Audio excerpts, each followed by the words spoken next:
আসসালামু আলাইকুম। আজকের ভিডিওতে আমি আপনাদেরকে আইপিএস কানেকশন করে দেখাবো, কারণ আমাদের বাংলাদেশে এখন যে পরিমাণে লোডশেডিং দিচ্ছে, এখন আইপিএস একমাত্র ভরসা। অনেকে হয়তো আইপিএস কিনবেন বা কেনার চিন্তা করতেছেন। আইপিএস কেনার পর কিভাবে কানেকশন করতে হয় আমার এই ভিডিওটি দেখলে সহজে বুঝতে পারবেন। সেজন্য ভিডিওটি অবশ্যই শেষ পর্যন্ত দেখতে হবে। আর যারা এখনও আমার চ্যানেলটি সাবস্ক্রাইব করেন নাই, তারা অবশ্যই সাবস্ক্রাইব করে পাশে থাকবেন। এইখানে যে আইপিএস মেশিনটা দেখতেছেন, এটা হচ্ছে সেফটি প্লাসের ইন্ডিয়ান একটা কোম্পানির 1000 বিএ সাইন ওয়েভের আইপিএস। আর পাশে যে ব্যাটারি আছে এটা হচ্ছে রহিম আফরোজের টিউবলার ব্যাটারি। ব্যাটারি সাধারণত দুই ধরনের হয়ে থাকে, একটা হচ্ছে ফ্ল্যাট আর একটা হচ্ছে টিউবলার। টিউবলারগুলো একটু লম্বা টাইপের হয়ে থাকে, এগুলো গ্যারান্টি বেশি দেয়, 30 মাস পর্যন্ত গ্যারান্টি দিবে। আইপিএস কেনার আগে যে বিষয়টা জানতে হয়, আইপিএস দিয়ে আমরা কয়টা ফ্যান, কয়টা লাইট বা কোনো প্রকার কম্পিউটার ইউজ করবো কি না, সেই অনুযায়ী কিন্তু আইপিএস মেশিন এবং ব্যাটারি আনতে হয়। তো এইখানে যে আইপিএসটা আনা হয়েছে এটা হচ্ছে 1000 বিএ আর ব্যাটারি হচ্ছে 12 ভোল্টের 200 এম্পিয়ার। এই আইপিএস দিয়ে 4টা ফ্যান, 4টা লাইট এবং কম্পিউটার ব্যবহার করবে। তো কম্পিউটার ব্যবহার করতে হলে আইপিএস নিতে হয় সাইন ওয়েভের। সাইন ওয়েভের আইপিএস ছাড়া কিন্তু কম্পিউটার ব্যবহার করা যায় না। উপরে যে সকেটটা দেখতেছেন এটা হচ্ছে কম্বাইন্ড সকেট বা 6 পিন সকেট। তো আইপিএস ব্যবহার করতে হলে এরকম একটা সকেট আপনাকে বসিয়ে নিতে হবে। এই সকেট থেকে আইপিএসের মধ্যে কারেন্টের কানেকশন দিতে হবে। আর এখানে যে হলুদ তারটা দেখতেছেন, এই তারটা হচ্ছে আইপিএসের আউটপুটের জন্য। আইপিএস থেকে আউটপুট এই তারের সাহায্যে প্রত্যেকটা সুইচ বোর্ডের মধ্যে যাবে, তারপর সুইচ বোর্ড থেকে প্রত্যেকটা সুইচে কানেকশন হবে। তো এই তারের সাথে আপনি একটা 3 পিন ফ্ল্যাগ কানেকশন করতে হবে, কারণ আইপিএস থেকে শুধু ফেস নিয়ে যেতে হবে। তো সেই জন্য আপনাকে একটা 3 পিন ফ্ল্যাগ কানেক্ট করতে হবে। ফ্ল্যাগের ডান পাশে যে পিন আছে ওই পিনের সাথে এই হলুদ তারটা কানেক্ট করে দিতে হবে। আইপিএস থেকে কোনো প্রকার নিউট্রাল নিতে হয় না, নিউট্রালটা অটোমেটিক কাজ করে। আমরা যে আইপিএসের মধ্যে কারেন্টের কানেকশন দেই ওইখান দিয়ে আইপিএস নিউট্রালটা কাজ করে থাকে, সেজন্য আইপিএস থেকে কোনো প্রকার নিউট্রাল নিতে হয় না। আইপিএস মেশিনের পিছনে কি কি থাকে তা আপনাকে একটু দেখায়, তাহলে আপনারা সহজে বুঝতে পারবেন যে কোনটা কোথায় কানেকশন হবে। তো আইপিএস এর ডান পাশে আপনি দেখবেন যে এখানে ব্যাটারি লেখা থাকবে। তো ব্যাটারি লেখার এখানে দুইটা চিহ্ন থাকবে, একটা হচ্ছে পজিটিভ আর একটা হচ্ছে নেগেটিভ। তো পজিটিভটা হচ্ছে ব্যাটারির পজিটিভে যাবে, আর নেগেটিভ যেটা সেটা হচ্ছে ব্যাটারি নেগেটিভের সাথে যাবে। এই দুইটা জিনিস খুব সুন্দর করে কানেকশন করতে হবে।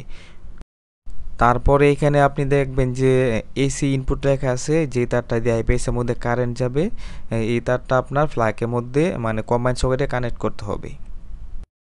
তারপরে এখানে আউটপুট লেখা পাবেন, এই আউটপুটটা হচ্ছে আইপিএস আউটপুট। এখানে যে 3 পিনটা আছে, এই 3 পিন ফ্ল্যাগটা হচ্ছে আইপিএস আউটপুট।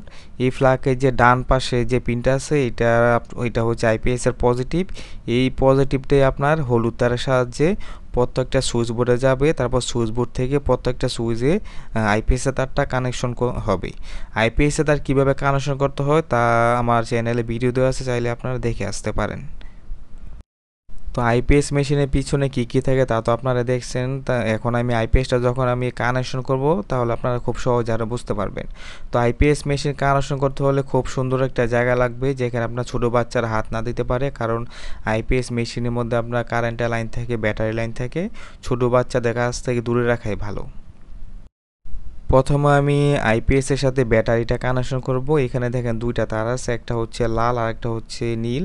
নীলটা হচ্ছে নেগেটিভ আর লালটা হচ্ছে পজিটিভ। তো এই দুইটা তার খুব ভালো করে দেখে শুনে কাজ করতে হবে। আইপিএস ব্যাটারির মধ্যে দেখবেন দুইটা চিহ্ন আছে, একটা হচ্ছে নেগেটিভ, এটা হচ্ছে এন লেখা থাকবে। এই এন যেখানে লেখা থাকবে এইটার মধ্যে আইপিএস এর যে নেগেটিভ তারটা আছে ওই তারটা এখানে কানেকশন করে দিতে হবে। এখানে এন লেখা থাকবে, তারপর একটা মাইনাস চিহ্ন দেওয়া থাকবে। এই টার্মিনালের মধ্যে আইপিএস এর যে নেগেটিভ তারটা আছে, মানে কালো তার থাকতে পারে বা নীল তার থাকতে পারে, যাই হোক এই তারটা এখানে কানেকশন করে দিতে হবে। তো কানেকশন করার পর প্লাস দিয়ে ভালো করে নাটগুলা টাইট করে দিবেন, কারণ এখানে যদি কোনো প্রকার লুজ কানেকশন থাকে তাহলে আপনার স্পার্ক করতে পারে। সেজন্য ভালো করে নাটগুলা টাইট করে দিবেন। আমি আর একটু কাছ থেকে দেখাই, দেখেন যে ব্যাটারির মধ্যে এখানে নেগেটিভ চিহ্ন দেওয়া আছে আর টার্মিনালের উপরে লেখা আছে এন। এটা হচ্ছে ব্যাটারি নেগেটিভ, নেগেটিভটা আইপিএস এর নেগেটিভ তার সাথে কানেকশন হবে। তারপরে যেটা আছে এটা হচ্ছে পজিটিভ, এখানে দেখেন যে পি লেখা আছে আর পজিটিভ চিহ্ন দেওয়া আছে, এটা হচ্ছে ব্যাটারির পজিটিভ। তো এই টার্মিনালের মধ্যে আইপিএসে যে পজিটিভটা আছে এই পজিটিভ তারটা কানেকশন হবে। আর কানেকশন করার সময় একটু স্পার্ক করতে পারে, এটা ভয় পাওয়ার কিছু নেই। যখনই ব্যাটারি দুইটা টার্মিনাল কানেকশন করা হয়ে যায় তখন আমরা আইপিএসটা অন হয়ে যায়, সেই জন্য এখানে একটু স্পার্ক করে, এটা ভয় পাওয়ার কিছু নেই। তো এখানে পজিটিভ যে তারটা আছে এই তারটাও ব্যাটারির সাথে কানেকশন করা হয়ে গেছে। এখানে পজিটিভটা হচ্ছে লাল তার। তো কানেকশন করার পর আমি যেটা বলছিলাম খুব ভালো করে নাটগুলো টাইট করে দিবেন, কারণ এখানে লুজ থাকলে আপনার আইপিএসটা অন অফ হতে পারে বারবার আর স্পার্ক করতে পারে, সেজন্য খুব ভালো করে নাটগুলো টাইট করে দিবেন। তারপর এখানে আমার কানেকশনটা কিন্তু হয়ে গেছে, ব্যাটারি দুই প্রান্তের সাথে দুইটা তার কানেকশন হয়ে গেছে। এখন আমি আইপিএসটা একটু সামনে থেকে দেখাই, দেখেন ব্যাটারি যখন আমি কানেকশন করে দিছি তারপরেও আইপিএসটা অন হয়ে গেছে। এখন কিন্তু আইপিএসটা চলবে না, জাস্ট আইপিএসের মধ্যে লাইনটা আসছে, আইপিএসে যখন সুইচ দিব তারপর আইপিএসটা কাজ করবে। তো এখন আমি আইপিএসের মধ্যে কারেন্টের লাইন দিব, মানে আইপিএসের মধ্যে ইনপুট দিব। তো ইনপুট দেওয়ার জন্য আমি প্রথম যে তারটা দেখাইছিলাম এসি ইনপুট, যেটা কারেন্টের সকেটের সাথে কানেকশন হবে। তো এখানে আপনারা লেখাই পাবেন, যদি না বুঝেন দেখবেন যে লেখা থাকবে এসি ইনপুট। তো এই তারটা এখানে যে কম্বাইন সকেট আছে বা 6 পিন সকেট আছে এখানে বসিয়ে দিতে হবে। দেখেন আমি এখানে কম্বাইন সকেটের মধ্যে এই প্লাগটা বসিয়ে দিছি। তার পরবর্তী কাজ হচ্ছে আইপিএস থেকে আউটপুট কানেকশন দিতে হবে। যে হলুদ তারের কথা বলছিলাম এই হলুদ তারটা প্রত্যেকটা সুইচ বোর্ডে কানেকশন করা আছে। তো এইখানে আইপিএস এর সকেটের ডান পাশে যে পিনটা আছে ওই পিনটা হচ্ছে পজিটিভ, আর এইখানে যে 3 পিন ফ্ল্যাগটা আছে ফ্ল্যাগের ডান পাশে আপনার তারটা কানেকশন করতে হবে। কানেকশন করার পর এখানে শুধু বসিয়ে দিবেন, তাহলে আমার আইপিএসটা কিন্তু কানেকশন করা হয়ে গেছে। আইপিএস এর মধ্যে ইনপুট দেওয়া হয়ে গেছে, আউটপুট দেওয়া হয়ে গেছে, ব্যাটারি কানেকশন হয়ে গেছে। এখন আমি সুইচটা অন করে দিলাম, দেখেন আইপিএসটা কিন্তু রান হয়ে গেছে। এখন যদি কারেন্ট চলে যায় সেক্ষেত্রে আপনার আইপিএস এর মাধ্যমে চলবে। আরেকটা বিষয় আপনাদেরকে বলে দিই, আইপিএস এর মাধ্যমে আপনি যেসব লাইট বা ফ্যান ইউজ করবেন সেগুলো কারেন্ট থাকা অবস্থায় কারেন্টে চলবে। কারেন্ট যখন চলে যাবে সেই ক্ষেত্রে ব্যাটারি চার্জটা আবার এসিতে কনভার্ট করে আইপিএসটা সাপ্লাই দিবে।